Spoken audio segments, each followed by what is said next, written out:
sebagai seorang siswa bisa terbuka. Jumat Markus, Jumat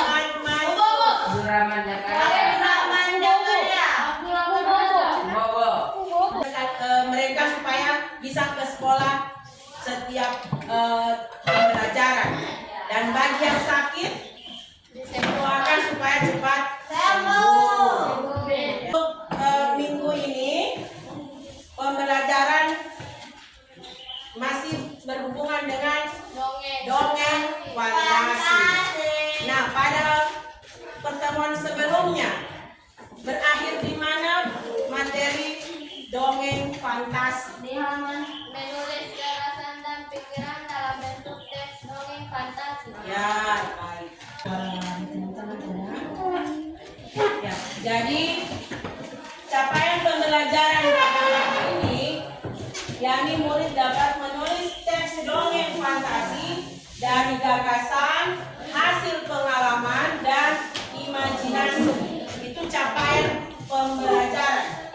Dengan tujuan, jadi yang kita harapkan pada menulis teks dongeng fantasi, ini yang diharapkan ada 3 hal. Yang pertama, kita mengidentifikasi ciri-ciri teks dongeng, ciri-cirinya dulu. Kita identifikasi apa ciri-ciri daripada teks dongeng. Yang kedua, menentukan ide, gagasan.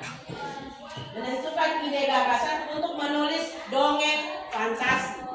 Dan yang ketiga, menyusun kerangka teks fantasi dengan struktur yang tepat.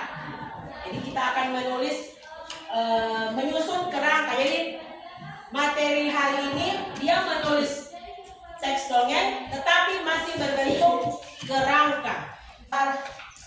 Menjelaskan terlebih dahulu yang berhubungan dengan tujuan pembelajaran. Nah, pada bagian ciri-ciri teks dongeng fantasi itu pada materi sebelumnya. Masih ada yang ingat ciri-ciri dongeng fantasi? Ya, ciri-ciri dongeng fantasi apa? Yang pertama, ya, ada keajaiban, ya.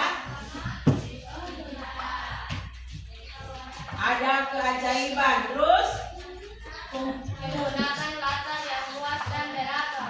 ya, ada menggunakan latar yang luas. Selanjutnya yang ketiga, Menentukan tokoh-tokoh unik dengan kekuatan khusus. menentukan tokoh-tokoh unik.